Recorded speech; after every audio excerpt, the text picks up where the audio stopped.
మంత్రివర్యులు సూర్యాపేట శాసనసభ్యులు శ్రీ గుంతకండ్ల జగదీశ్వర్ రెడ్డి గారికి, గౌరవనీయులు జిల్లా పార్టీ అధ్యక్షులు రాజ్యసభ మాజీ సభ్యులు మరి ఎల్లవేళలా పార్టీ అంటే ప్రాణమిచ్చే మా అన్న శ్రీ లింగయ్య యాదవ్ గారికి, బడుగు లింగయ్య యాదవ్ గారికి, గౌరవనీయులు రాజ్యసభ మాజీ సభ్యులు పార్టీ కేంద్ర కార్యాలయ బాధ్యులు గౌరవనీయులు శ్రీ రావుల చంద్రశేఖర్ రెడ్డి గారికి, పార్టీ జనరల్ సెక్రటరీ గారికి, గౌరవ శాసన మండలి సభ్యులు సోదరులు శ్రీ తాత మధుసూదన్ గారికి, గౌరవనీయులు హుజూర్ నగర్ నియోజకవర్గంలో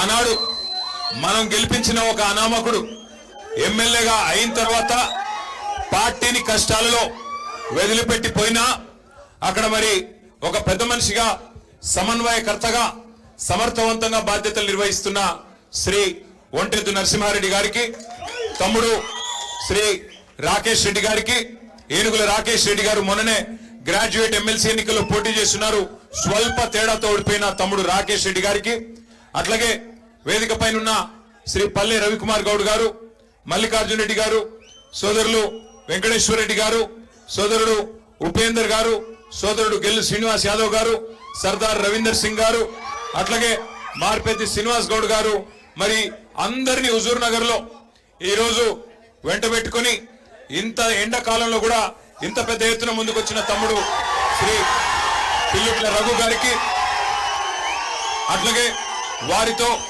కదిలి వచ్చిన మా తమ్ముళ్ళకి, మా అక్క చెల్లెళ్ళకి, మరి మొదటి నుండి పార్టీ జెండా ఎత్తి దించకుండా పోరాటం చేస్తున్న మా భారతక్క లాంటి నాయకురాళ్ళకి, నాయకులకి పేరు పేరున అందరికీ, పత్రికా మిత్రులకి పేరు పేరున నమస్కారాలు.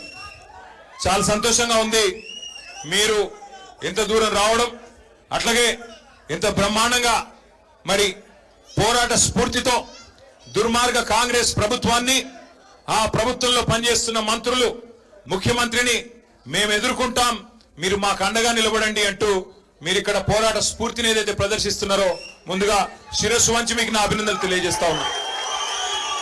2023 ఎన్నికల్లో ఆనాడు మన హుజూర్ నగర్ నియోజకవర్గంలో 70,000 ఓట్లు వస్తే తర్వాత జరిగిన పంచాయతీ ఎన్నికల్లో సంవత్సరంన్నర తర్వాత గెలిచిన ఎమ్మెల్యే, గతంలో ఎమ్మెల్యేగా పనిచేసిన వ్యక్తి వదిలిపెట్టిపోయినా మేము మాత్రం వదిలిపెట్టమంటూ గ్రామ గ్రామాన సింహాల మాదిరిగా పోరాటం చేస్తున్న మా తమ్ముల వల్లే, మా చెల్లెళ్ళ వల్లే ఏం జరిగింది అంటే పంచాయతీ ఎన్నికల్లో 14,000 ఓట్లు అదనంగా వచ్చినాయి.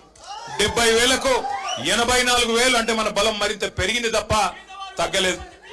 మనను వదిలిపెట్టిపోయిన వాళ్ళు, ఆ ఎమ్మెల్యే గారు ఎవరైతే ఉండేనో గతంలో వదిలిపెట్టిపోయినాడు, కనీసం సొంత ఊర్లో ఉన్న సర్పంచ్ గెలిపించుకోగలిగినాడా అంటే పార్టీ నీడ నుండి పోతే ఏం జరుగుతుందో చెప్పడానికి ఇగో ఈ మీ హుజూర్ నగర్ మాజీ ఎమ్మెల్యేనే గొప్ప ఉదాహరణ.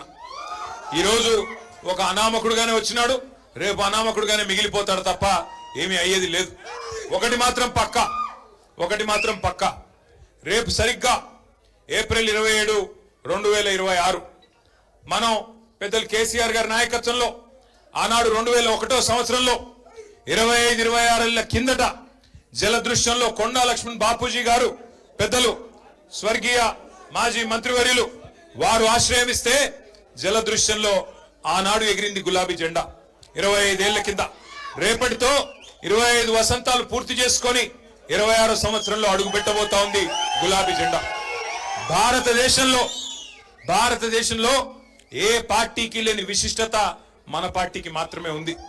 అది ఏంది అంటే మొదటి 14 ఏళ్లు ఉద్యమ పార్టీగా, ఆ తర్వాత 10 ఏళ్లు అధికార పార్టీగా, గత 2.5 ఏళ్లు ప్రతిపక్ష పార్టీగా 3 పాత్రలు సమర్థవంతంగా పోషించిన ఒకే ఒక్క పార్టీ బీఆర్ఎస్ పార్టీ. మన నాయకుడు కేసీఆర్ గారిని ఇవాళ 3 ఫీట్లున్నోడు, 4 ఫీట్లున్నోడు కూడా చాలా మాటలు మాట్లాడుతున్నారు.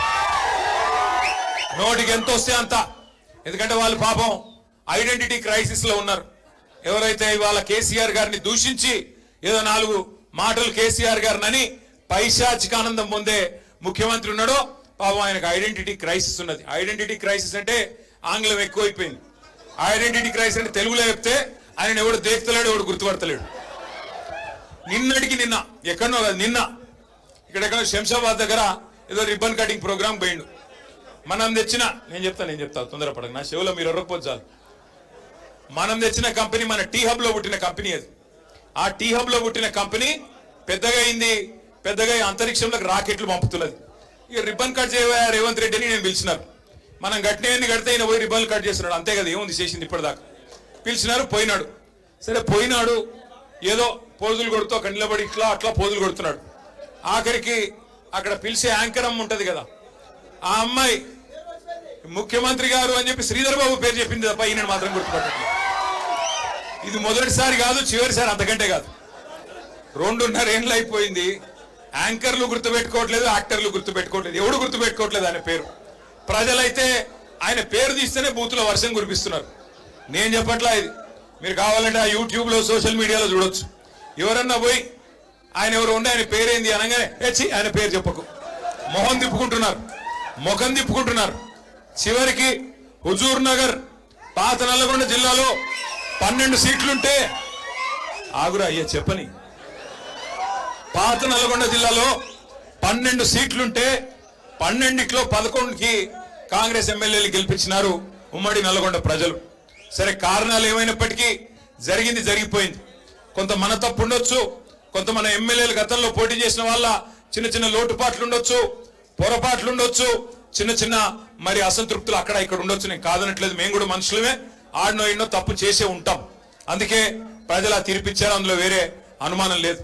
కానీ విచిత్రమైన విషయం ఏమంటే, విచిత్రమైన విషయం, చాలా ఆశలతో ఏదేదో రంగుల ఈస్ట్మన్ కలర్ సినిమా చూపెట్టి ఏం చెప్పారన్నాడు, ఈ రోజు ముఖ్యమంత్రిగా ఉన్న రేవంత్ రెడ్డి ఆ రోజు పిసిసి అధ్యక్షుడు, ఈ రోజు ఉప ముఖ్యమంత్రిగా ఉన్న బట్టి విక్రమార్క గారు ఆ రోజు సిఎల్పి అధ్యక్షుడు. ఏం చెప్పారు ఆ రోజు విక్రమార్క గారు, మీకు గుర్తుండాలా, ఇట్లా గ్యారంటీ కార్డు పట్టుకొని ఇది మీరు భద్రంగా పెట్టుకోండి, 100 రోజులు గట్టిగా పట్టుకోండి, 99 రోజులు అయిపోయి 100వ రోజులు అడుగు పెట్టంగానే మా కాంగ్రెస్ వాళ్ళు వస్తారు, దాన్ని తీసుకొని ఒక్కొక్కరికి మీకు అన్ని బ్రహ్మాండంగా 100 రోజుల లోపలే అన్ని పథకాలు అమలు చేస్తామని చెప్పి ఆయన ఉంటాడు కదా, ప్రముఖ సినిమా యాక్టర్ కమల్ హసన్ మించిన యాక్టర్లు ఒక్కొక్కడు కాంగ్రెస్ లో బ్రహ్మాండమైన యాక్టింగ్ చేసినారు. కార్డులు భద్రంగా పెట్టుకోండి అన్నారు. జేమ్స్ బాండుల మాదిరిగా బాండ్ పేపర్లు రాసిచ్చినారు. బాండ్ పేపర్లు రాస్తున్నాం, ఇదిగో 100 రూపాయల స్టాంప్ పేపరు, దేవుడు కాడ పెడుతున్నాం, ఒట్టు పెడుతున్నాం, నమ్మండి దేవుడి మీద ఒట్టు అన్నారు. ఎన్ని మాటలు చెప్తే ఇవాళ నేను అడుగుతా ఉన్నా బట్టి విక్రమార్క గారిని, భద్రంగా పెట్టుకోమంటివి కదా కార్డులు, భద్రంగా 100 రోజులు పెట్టుకోమంటివి కదా, మరి 1000 రోజులు అయ్యేందుకు వచ్చే ఇప్పుడు ఎక్కడ పెట్టుకోవాలా కార్డులు, మరి ఏం చేయాలా? ఇక ఎంత సిగ్గులేని నీతి మాలిన మనుషులంటే కాంగ్రెస్ నాయకులు. ఏమైందయ్యా, 100 రోజులు 6 గ్యారంటీలు అంటారు కదా, 420 హామీలు ఇస్తారు కదా, 13 డిక్లరేషన్లు చెప్తారు కదా, రైతులకు రైతు డిక్లరేషన్, ఎస్సీ ఎస్టీలకు ఎస్సీ ఎస్టీ డిక్లరేషన్, బీసీలకు బీసీ డిక్లరేషన్, మహిళలకు మహిళా డిక్లరేషన్, యువజనులకు యువజన డిక్లరేషన్, మైనారిటీలకు మైనారిటీ డిక్లరేషన్, ఎంత వస్తే అంత 420 అడ్డమైన హామీలు, అభయహస్తం అనే పుస్తకం మీ మేనిఫెస్టో పెడితిరి కదా, ఏమైంది మరి 100 రోజుల ముచ్చట అని ముఖ్యమంత్రి గారిని అడిగితే ఆయన ఏమంటున్నాడు ఎరికేనా, ఎంత కండలు తిరిగిన వస్తాదైనా 3 నెలల్లో పిల్లలు పుట్టిస్తాడా అని మాట్లాడుతున్నాడు. సరే ముఖ్యమంత్రి గారు నువ్వు చెప్పింది కరెక్టే, 3 నెలల్లో పిల్లలు పుట్టారు, ఓకే, మేము కూడా ఒప్పుకుంటాం, మాకు కూడా తెలుసు, కూర్చున్న వాళ్ళందరికీ తెలుసు, రాష్ట్రంలో అందరికీ తెలుసు. 3 నెలల్లో పిల్లలు పుట్టపోతే పర్వాలేదు, కానీ 30 నెలల్లో పిల్లలు పుట్టపోతే నిన్నేమనాలి, మరి ఏమనాలన్నా నేను అనట్లేదు. 30 నెలలే ఇంకా నువ్వు చెప్పిన ఒక్క హామీ అమలు కాకపాయ ఏమనాలి మరి నిన్ను? నేను అనలేదా, మళ్ళీ మీరు అనాల. నేనేమంటున్నా అంటే మాటలేమో ఆకాశాన్ని అంటే మాటలు డైలాగులు, సినిమా డైలాగులు చూస్తే మరి కింద పనేమో ఏమీ లేదు, హల్లికి హల్లి, సున్నకు సున్నా. ఇక మీ ఉత్తమ్ కుమార్ రెడ్డి గారు ఉన్నారు, 6.5 ఫీట్లో 7 ఫీట్లో ఉన్నాడు, ఏమి లాభం? ఆ కృష్ణా నీళ్లు తాగి బాగానే పెరిగిండు వాటంగా, కానీ ఏమి చేసిందేమి? అప్పట్లో డైలాగ్ కొట్టినాడు ఉత్తమ్ కుమార్ రెడ్డి, మీకు యాదికుండాలా, ఏమన్నాడు, నేను కేసీఆర్ని దించేదాకా గడ్డమే దియ్యా అన్నాడు. నేను అప్పుడే చెప్పిన, గడ్డం పెంచుకుంటే సన్నాసులు కలిసిపోతావు, ఏమి కాదు నీతోనండి. ఏదో అబద్ధ మాటలు చెప్పి ఇష్టం వచ్చినట్టు హామీలు ఇచ్చి అడ్డగోలుగా ప్రజల్ని భ్రమంలో పెట్టి తప్పిదారిన భాగ్యలక్ష్మి బంపండ్రా మాదిరిగా జాక్పాట్ కొట్టారు తప్ప మిమ్మల్ని నమ్మి జనాలు ఎవరు నిజాయితీగా ఓట్లు వేయలేదు, మోసపోయారు. ఇది వాస్తవం, నేను చెప్పట్లా. వాళ్ళ గ్రామాల్లో ఏ రైతునన్నా అడగండి, ఏ రైతు బిడ్డనైనా అడగండి, వాళ్ళే చెప్తున్నారు కాంగ్రెస్ కు ఓటేసి తప్పు జరిగింది, తప్పు చేసినాము అని నల్గొండ జిల్లాలోని రైతన్నలు స్వయంగా వాళ్ళ నోటితో వారే చెప్తున్నారు తప్ప ఇది నా మాట కాదు. అట్లే ఇంకొక మాట నేను మీకు గుర్తు చేస్తా ఉన్నా. కాంగ్రెస్ పార్టీ నల్గొండ జిల్లాకి, ఉమ్మడి ఆంధ్రప్రదేశ్కి, ఈ దేశానికి దాదాపు 60 ఏళ్ల పాటు నాయకత్వం వహించింది. ఇటు రాష్ట్రంలో అటు కేంద్రంలో కాంగ్రెస్ పార్టీ ఉండే. 55-60 ఏళ్లు నాయకత్వం వహించిన కాంగ్రెస్ పార్టీ 2014కు పూర్వం ఏం చేసిందయ్యా నల్గొండకి అంటే, ఒకవైపు మూసి నిండా మురికి నింపి ఒకవైపు గబ్బు లేపింది. మరొక వైపు మీ నల్గొండ జిల్లాలో దేవరకొండ కావచ్చు, మునుగోడు కావచ్చు, ఇంకా ఇతర ప్రాంతాలు కావచ్చు, మొత్తం ఫ్లోరోసిస్ తో అస్తవ్యస్తం అయిపోయి దగ్గర లక్షలాది మంది మన పిల్లలు జీవోత్సవాల మాదిరిగా బొక్కల్లో మూలుగు చచ్చిపోయి చివరికి కాళ్ళు చేతులు వంకరగా పుట్టే ఒక దుస్థితి తీసుకొచ్చింది కాంగ్రెస్ పార్టీ. ఎన్నడూ మిర్యాలగూడ గాని, సాగర్ గాని, హుజూర్ నగర్ గాని, కోదాడ గాని, తుంగతుర్తి గాని, సూర్యాపేట గాని టైలెంట్ గ్రామాలకి ఎన్ఎస్పి ఉన్నా ఎన్నడూ టైలెంట్ గ్రామాలకి నీళ్లు కూడా ఇవ్వని పరిస్థితి కాంగ్రెస్ పార్టీది. అట్లాగే కరెంటు కష్టాలు అయితే నేను చెప్పే పని లేదు. అర్ధరాత్రి దొంగలు వచ్చే కరెంటు కోసం ఆ కావల గాయడానికి పోయి చచ్చిన రైతులు ఎంతమందో నాకంటే బాగా మీకు తెలుసు. ఆ కరెంటు షాక్లతో, పాము కాట్లతో ఇబ్బంది పడి చచ్చిపోయిన రైతులు ఎంతమందో నాకంటే బాగా మీకే తెలుసు. అట్లాగే నల్గొండలోని మూషంపల్లి అనే ఒక ఊర్లో ఒకే ఒక్క రైతు రామరెడ్డి గారు, ఒకడే రైతు రామరెడ్డి గారు 57 బోర్లేసి ఆయన పేరే బోర్ల రామరెడ్డిగా మారిపోయిన పరిస్థితి మీ జిల్లాలోనే మనం చూస్తున్నాం. మరి కేసీఆర్ గారు ఏం చేశారు? 60 ఏళ్ల కాంగ్రెస్ ఆనాడు మనకు నల్లగొండను అస్తవ్యస్తంగా అప్పచెప్పిపోతే 10 ఏళ్లలో కేసీఆర్ గారు చేసింది ఏందో ఒక్క నిమిషంలో నేను మీకు చెప్పే ప్రయత్నం చేస్తా. కాంగ్రెస్ పార్టీ 60 ఏళ్లు పరిపాలించి నల్లగొండకి ఒక్కటంటే ఒక్క మెడికల్ కాలేజీ ఏనాడు సాధించలేదు. అదే కేసీఆర్ గారు కేవలం 10 ఏళ్లలోనే 1 కాదు 3 మెడికల్ కాలేజీలు మీ జిల్లాలో పెట్టిన ఘనత నల్లగొండలో, సూర్యాపేటలో, భువనగిరిలో మన నాయకుడు కేసీఆర్ గారిది. యాదగిరి లక్ష్మీ నరసింహస్వామి మీ అందరికీ కూడా, అంటే మీ దగ్గర కొద్దిగా జాన్పాడు పోతారు, ఎక్కువ సైదులు అంతే కదా, దర్గాకు పోతారు. కానీ అటు పక్కన భువనగిరి ఆలేరు కాడికి పోతే మొత్తం యాదగిరి లక్ష్మీ నరసింహస్వామి ఆరాధ్య దైవం లక్షలాది మందికి. అట్లాంటి లక్ష్మీ నరసింహస్వామి దేవస్థానాన్ని ఎవరు పట్టించుకోలేదు గత 60 ఏళ్లలో. కానీ కేసీఆర్ గారు వచ్చిన తర్వాత 1800 కోట్ల రూపాయలతో ఇవాళ భారతదేశానికే తలమానికమైన ఒక అత్యద్భుతమైన పుణ్యక్షేత్రాన్ని మీ జిల్లాలో నిర్మాణం చేసింది కేసీఆర్ గారి ప్రభుత్వం.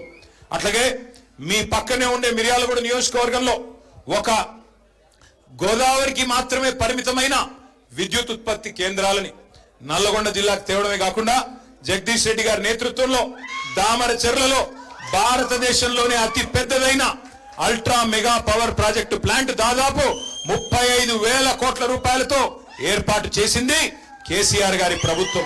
అట్లాగే అన్నింటికి మించి రైతు బంధు లాంటి పథకాలు ఇచ్చి ఫ్లోరోసిస్ ను రూపుమాపే మిషన్ భగీరథ లాంటి కార్యక్రమం చేసి చివరికి మీ టైలెంట్ గ్రామంలోని ప్రతి చివరి మడిదాకా నీళ్ళిచ్చి భారతదేశంలో తెలంగాణ వరిధాన్యం ఉత్పత్తిలో నెంబర్ 1 అయితే పంజాబ్ ని, హర్యానాని తలదన్ని మరి ఉమ్మడి తెలంగాణలోని ఉమ్మడి జిల్లాల్లో నంబర్ 1 జిల్లా ఎక్కడ ఉంది వరిధాన్యం ఉత్పత్తిలో అంటే మీ నల్గొండ జిల్లాగా నిలబెట్టింది కేసీఆర్ గారి నాయకత్వం. ఏం చేసిండయ్యా కేసీఆర్ అంటే, ఇవాళ ఇంతున్నోడు అంతున్నోడు ఎవడు పడితే వాడు ఏది పడుతుంది మాట్లాడుతున్నాడు. ఏం చేసిండు కేసీఆర్ గారు? ఒకడు అంటాడు అప్పుల పాలు చేసిపోయినాడు కేసీఆర్ అంటాడు. పార్లమెంటులో కేంద్ర ప్రభుత్వం చెప్పినా రిజర్వ్ బ్యాంకు అది నువ్వు చెప్పేది తప్పురా సన్నాసి, 8 లక్షల కోట్ల అప్పు తప్పు అని చెప్పినా సిగ్గొస్తలేదు రేవంత్ రెడ్డికి. పార్లమెంట్ లో కేంద్ర ప్రభుత్వం చెప్పింది తెలంగాణ వచ్చినాడు అప్పు 72,000 కోట్లు. కేసీఆర్ గారు డిసెంబర్ 3, 2023 నాడు దిగిపోయినాడు తెలంగాణ నెత్తి మీద ఉన్న అప్పు 3,50,000 కోట్లు. అంటే కేసీఆర్ గారు చేసింది 2,80,000 కోట్ల అప్పు. ఎస్, కేసీఆర్ గారు అప్పు చేసిండు. ఎందుకు చేసిండు కేసీఆర్ అప్పు? ఎందుకు చేసిండు అంటే 70 లక్షల మంది రైతుల ఖాతాల్లో 73,000 కోట్లు వేయడానికి అప్పు చేసిండు. అవును, ఎస్, కేసీఆర్ అప్పు చేసిండు. 1000 గురుకుల పాఠశాలలు పెట్టి మన ఎస్సీ, ఎస్టీ, బీసీ, మైనారిటీ పిల్లలకు 6.5 లక్షల మందికి విద్యా బుద్ధులు చెప్పించేదానికి అప్పు చేసిండు కేసీఆర్. ఎస్, గతంలో కేసీఆర్ లేకముందు, కేసీఆర్ రాకముందు మొత్తం రాష్ట్రంలో ఉమ్మడి తెలంగాణలో ఆనాడు 5 మెడికల్ కాలేజీలు కూడా లేకపోతే వాటిని 32 కాలేజీలు చేయడానికి, మెడికల్ కాలేజీలు 32 నర్సింగ్ కాలేజీలు పెట్టడానికి జిల్లాలో, ప్రతి జిల్లాలో పేదల కోసం వైద్య విద్య, నర్సింగ్ విద్య అందించడానికి 32 మెడికల్ కాలేజీలు, 32 నర్సింగ్ కాలేజీలు కట్టించడానికి అప్పు చేసినాడు. ఎస్, కరెంటు కష్టాలలో కాంగ్రెస్ వదిలిపెట్టిపోతే ఇవాళ మీ నల్లగొండలోని అల్ట్రా మెగా పవర్ ప్రాజెక్టు దామరచర్లలో కట్టి 24 గంటల వెలుగు జిలుగుల తెలంగాణగా నిలపడానికి, విద్యుత్ కష్టాలను తొలగించడానికి ఒక్క విద్యుత్ రంగం మీదనే 1,00,000 కోట్లు ఖర్చు పెట్టిండు కేసీఆర్. ఎస్, రైతన్నల కోసం ఫ్రీ కరెంట్ ఇచ్చేదానికి, 24 గంటలు ఇచ్చేదానికి 10 ఏళ్లలో 50,000 కోట్లు ఖర్చు పెట్టిండు కేసీఆర్. ఎస్, అందుకు అప్పు చేసిండు. అట్లాగే కాళేశ్వరం అనే ప్రాజెక్టు మీ తుంగతుర్తికి, మీ సూర్యాపేటకి, మీ కోదాడలోని చివరి మడి దాకా నీళ్లు వస్తున్నాయి. ఇవాళ గోదావరి నీళ్లు అంటే దానికి కారణం కాళేశ్వరం కాదా? అగోగా కాళేశ్వరం కట్టడానికి 94,000 కోట్లు ఖర్చు పెట్టిండు కేసీఆర్. ఎస్, కేసీఆర్ అప్పు చేసిండు. కేసీఆర్ చేసిన ప్రతి అప్పు తెలంగాణకు పెట్టుబడిగా మారింది. తెలంగాణ భవిష్యత్ తరాల కోసం ఒక బంగారు బాట వేసింది, బంగారు పునాది వేసింది. నేను అడుగుతా ఉన్న రేవంత్ రెడ్డిని, మరి నువ్వు వచ్చి 2.5 ఏళ్ళైంది. మొన్ననే బడ్జెట్ సమావేశాల్లో రేవంత్ రెడ్డి చెప్తా ఉన్నాడు, నా ప్రభుత్వం వచ్చినాక 3,70,000 కోట్లు అప్పు చేసిన అన్నాడు. అంటే కేసీఆర్ గారు 10 ఏళ్లలో సంవత్సరానికి 28,000 కోట్లు అప్పు చేస్తే ఈ మొనగాడు 2.5 ఏళ్లలోనే 3,70,000 కోట్లు అప్పు చేసినాడు. మరి నేను అడుగుతా ఉన్నా రేవంత్ రెడ్డి గారు,